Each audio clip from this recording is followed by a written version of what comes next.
जो आदमी घना दुखी हो जाता है तो अपने आप कहता है बुद्धिमान व्यक्ति कि भाई मैंने पिछले जन्म में घने पाप कर रखे, मैंने पिछले जन्मों में घने दोष कर रखे, अपराध कर रखे, आज मेरे ऊपर आपत्ति पर आपत्ति आ रही है, मेरा राम रूस गया।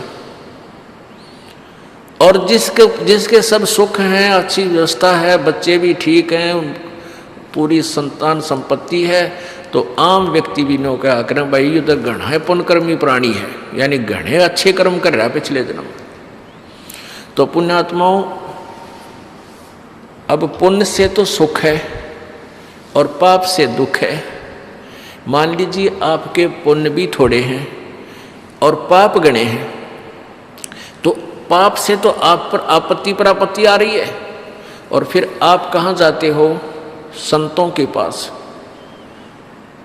देखो, भले ही ज्ञान का डंगा कर रखा है ऋषियों ने, फिर भी आत्मा को परमात्मा की चाह अब भी लगी रही, और उसको ये भी पता है कि भगवान एक ऐसी शक्ति है वो हमारे दुखों का निवारण कर सकती है, और ये भी मालूम है कि परमात्मा साधु संत रूप में ही कहीं ना कहीं मिलता है।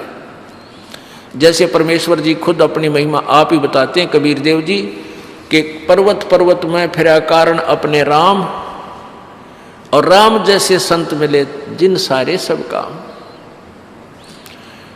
अब क्या बताते हैं कि मैं अपने दुख निवारण के लिए, यानी परमात्मा से ही हमारे दुख निवारण हो सकते हैं, उस परमात्मा के लिए पर्वत पर्वत पर जहां भी जिसने बता दिया कि वहां संत है, वहां संत है, वहां संत है, या उस मंदिर में मत्था टेकने से सुख होता है, वहां गुफा में जाने से ऐसे होता है, केदारनाथ पर पहुंच जाते ये दुख दूर हो जाता है।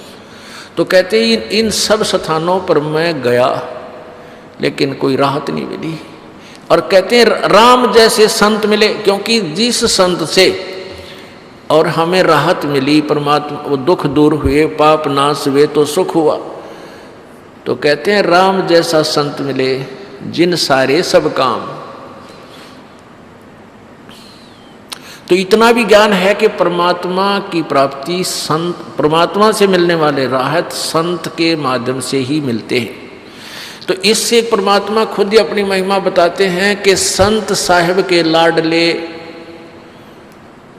ये जो संत जो होते हैं, भक्त जो संत होते हैं, जो परमात्मा के जो संत होते हैं, यानी जो परमात्मा ही संत रूप में आता है, तो वो उससे हमें सब सुख होते हैं। तो उसको कहते हैं, उसने एक कहूँ या दो, वो जिस संत से हमारे काम ठीक हो गए, उसने भगवान कहूँ या परमात्मा कोई और मानो, यानी और परमात्मा भले ही हो, परंतु हमने जिस संत से सुख मिले हमारे लिए, तो वो भगवान हो गया, और वही परमात्मा के गुणों से युक्त है। तो पुण्यात्माओं, परमेश्वर भी कहते हैं, गुरु मानस कर जानते ते नर कहिए अंध, महादुखी संसार में आग गई अब के फन। अब यहाँ दो सतिथि होती है। एक तो परमात्मा स्वयं आता है, जैसे 600 वर्ष पहले परमेश्वर कबीर देव जी आए थे, और उनके संपर्क में जो भी व्यक्ति आया उसको इतना सुख दिया मालिक ने कि वो गुण गाता नहीं थकता था, और जिस कारण से 64 लाख शेष हो गए थे उस परम पिता परमेश्वर कबीर देव के, उस दुल्हा कबीर के, काशी में, बनारस में। जबकि ना कोई मीडिया था हिंदुस्तान में, ना कोई प्रचार का माध्यम था, ना कोई और सिस्टम था।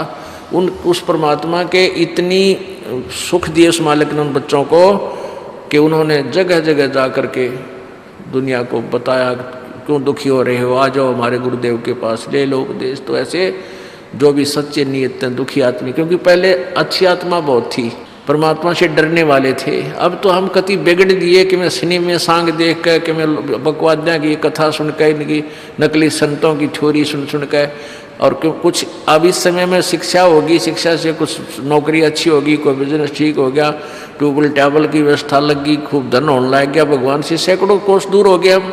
माया भगवान से 100 कोस दूर कर देती है।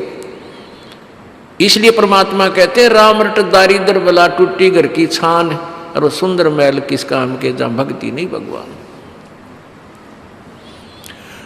तो जो भी दुखी आता था, छल कपट नहीं होता था, अब यहाँ नाम भी ले लेता है व्यक्ति तो भी 2 साल तक तो उसके मन का दोष नहीं जाता। उसकी पुरानी सोच कुछ न कुछ अड़ी रहती है, ऐसा नहीं होना चाहिए, ऐसा कैसे कह रहे, ऐसा नहीं हो सकता। और जब तक अग्रम अग्रम है दिमाग में, इतनी राहत कब मिलेगी भगवान की।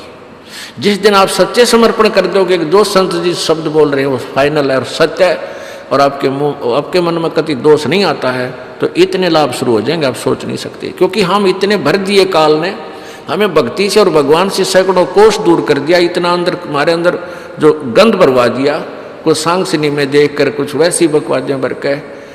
तो वो चाहता था कि ये भगवान की भक्ति के योग्य ना रहे, लेकिन परमात्मा में वो परम शक्ति है कि ये मांझ धोकर हमने अपने योग्य भी करेगा और मोक्ष भी देगा। क्योंकि हम कबीर जी के बालक हैं।